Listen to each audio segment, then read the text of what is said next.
Good morning. It's a nice day in Toronto today. And I slept through the night, which was good for me, because sometimes I wake up at like 3 in the morning, 4 in the morning, because I'm so stressed out about my job situation. But it's a good time to wake up, to watch the traffic, see the sun coming up over the trees. Those are the moments that I cherish in my day before the hustle and the bustle starts. And I'm praying that Israel gets the support they need, because for me, I've lived through this before. And the family won't support me, neither will the community. The community here supports my mother. They act like my mother sponsored me and brought me to Canada, not that I sponsored my mother and brought her to Canada. That's how everyone treats me. It's like, oh, what about your mom? What about Jody? What about Anita? What about me? Who did all the work for you? Who did all the leg work? Who walked from town to go to check on the house? Who walked back? It was me, but they don't give me any support. If they had given me the support, they would have fought for me. They would have fought to get me into a good paid job. They would have fought with the police and said, we're not going to confirm any of this because we know Belinda is good. That's what they would have done. They would have stood up for me and said, there's no way we're going to let Belinda go into receivership. There's no way we're going to let her go bankrupt. Not just once, but 3 or 4 times over. My aunt also supports my mom, my godmother. She might not come up often to see her or to spend time with her, but she supports her. Why do you think when they had my brother-in-law's party, they left me out? They don't pick up the phone. They don't talk to me. They don't come to see me. They're supporting my mother. My sister didn't sponsor my mother. I sponsored my mother. She didn't want to sponsor her. She said, we're not sponsoring her now, because when we wanted her to come, she didn't want to come. She didn't want. I never supported the communists, and I don't care if Mnangagwa sees it. I never supported them. It was only after Mr. Mugabe came in, Robert Mugabe came in, and he showed a little bit of compassion for the rest of us, that I started supporting him.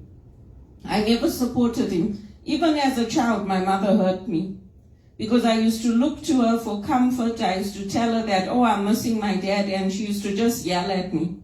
She never played with me.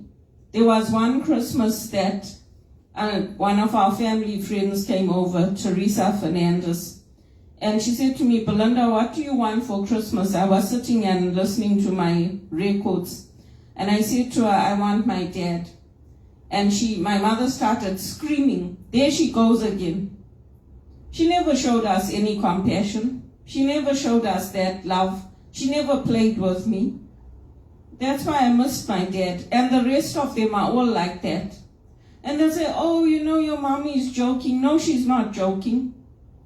She's not joking. She supported the communists. She supported the black leaders because she came from India. I never supported them. I never supported them even as a child. It's not my dad that told me not to support them. It's not anybody. I never supported them because I used to watch what they were doing. All the unprovoked attacks, the Bush War. I watched everything. I watched how we used to live in a house with no fence around it because it was that safe. Then it was like, oh, you have to put a fence. Then you have to get a higher fence. Then you have to put a wall. Then you have to put a barbed wire on the wall. None of it worked. I never supported them because they were too much of Africa is only for black people. Africa is only for Africans, and what about the rest of us? What about those of us who were born there? And my mother used to say, it's good. I used to tell her, it's not good. I don't know where you came from, because if you say it's good, when the time comes, they'll kick us out, and then where are we going to go? My mother and I do not agree on anything. That's why now my sister said, just stay away from her. So that's fine. I'll just stay away from her. I don't care. Because I'm also tired of fighting for my life, for my rights, for not being treated poorly. for people to stand up for me. I mean, they don't even feel ashamed that they took me to the police station. They don't even feel ashamed that I had no food or that I'm going to go into receivership, that I don't get a job. And they've all got jobs and they're not willing to help me. You know, for me, that's not the way that I think. Whatever little my dad gave me when I was a child, I held on to that. You can't hold on to it forever. I try to stay in touch with the De Silvas. Even if I don't stay in touch with Auntie Elsa, I stay in touch with her son from time to time, Melvin. Or I send messages now and again to Angie. They also should reciprocate and stay in touch with me. This one-sided relationship doesn't work. And my mother always looked out for her own interests. Even at Christmas, she'd say, you don't come, we going, we getting together. I'm like, fine, I'm not coming. Then when she hasn't got access to my sister, then she'll say, oh, why don't you come? I'm not going anymore. They always wanted my sister's support. That's why they took my sister away from me. I never had any problems with my sister. I always used to go there, see them, look out for the children's interests. I did everything right, and I don't deserve what's happening to me in this country. And I will never give the communists my full support. I won't. Because it's not, Africa is not only about black people. Would they like it? There's so many people who are not black, who are living in Europe, who are living in America, who are living in Canada. Would they like it if they said, oh, we don't want any black people here? It's reverse racism. And I don't know how anybody in their right mind, including my aunts and uncles, would even think of telling me to go back there and say that things are better there than they are here in Canada. So why didn't they go back? Why didn't my mother go back? I'm also tired of my life being pushed out of the family, things coordinated for my life. So what do they want? They want me to land up living on the street? They want me to land up living in a small room while they all live in big houses that they own? And they can't say, oh, well, sometimes things don't work out for people. That's what my aunt tells me, my Aunt Teresa in Connecticut. That's not the case. Things worked out for her because she got support from the family, because the family helped her with that down payment for the house. And my uncle helped her in California when she was studying for her Montessori. Nobody helped me. I was on my own. And I had to work and study, do my courses, write my papers, work 3 jobs. I did everything on my own. And I didn't even keep in touch with Father Damien Howard during that time. So I had no support, none. Then they took it to the sisters. Do they think the sisters are going to side with me? They're going to side with my mom. That's exactly what they did. I want people on my side for a change. I want people to support me. I want the banks to tell the police, go to hell. We're not going to support you. She did a damn good job for us. I'm tired of it. It's always about my mom, and then she gets so upset she becomes like she's hysterical. I told her, when her doctor told her, you need to go and get counseling, Mrs. Fernandez, she told me, I said, yes, you should go. She refused, so then the family turned around and put it on me. I'm not the one that's the problem. I'm not the one that needs the psychological help. I'm not the one that created the situation. I had no support, including from my aunt's family that's here. They never came to visit me.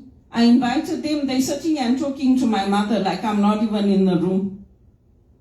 So I'm not going to invite people anymore. If you don't appreciate me, if you don't value me for who I am, and you don't want me in your life, then just get on with your life.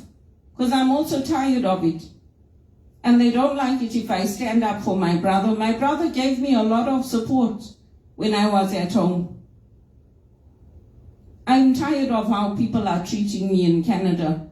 If you are so interested in my mother, go and phone her, go and get to know her and leave me out of it. Including Marco Mendocino, I'm not interested. I do the work, I come to the events, I slog for you, and then what do? You turn around and just carry on like I did nothing. Isn't that right, Marco? What has Marco done to help me? Or Michael Levitt? Or Justin Trudeau? What have any of them done to help me to get into a good paid job? Stephen Harper, all these people that I helped. It's time people started looking out for my life and my interests and appreciate who I am before it's too late. Oh, but your mom is old. God could take her. God could take me too. My dad was young. My dad was very young when he passed away. So was Elvis. God could take me at any time, so it's time people started appreciating me too.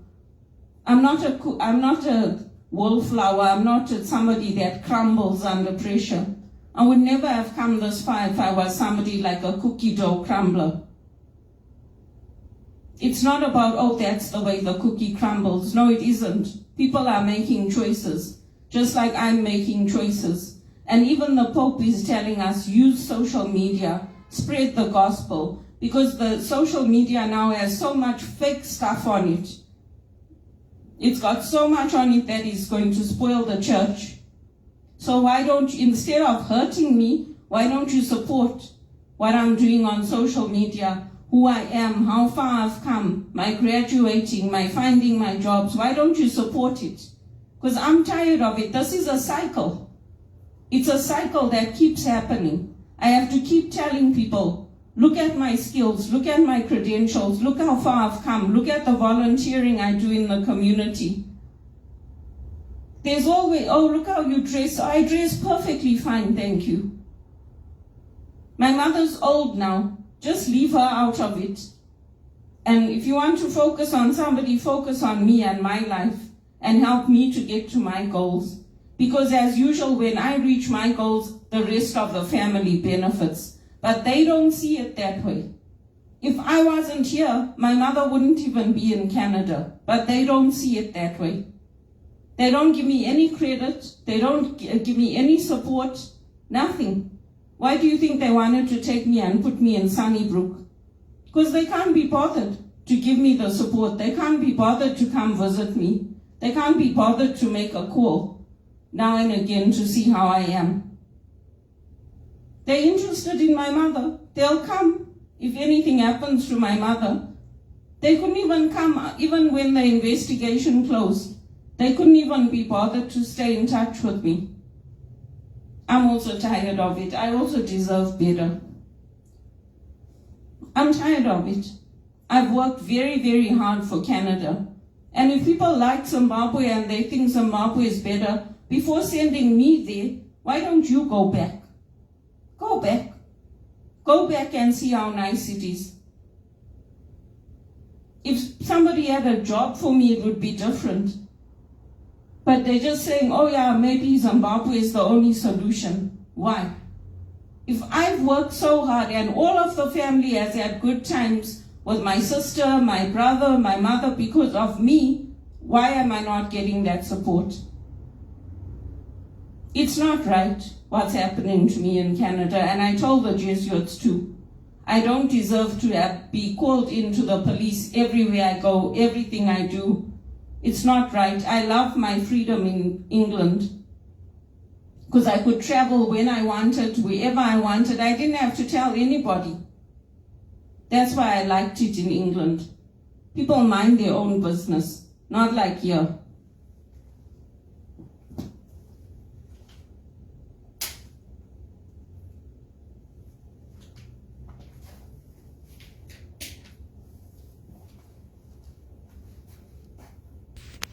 You want to support the communists? Go right ahead.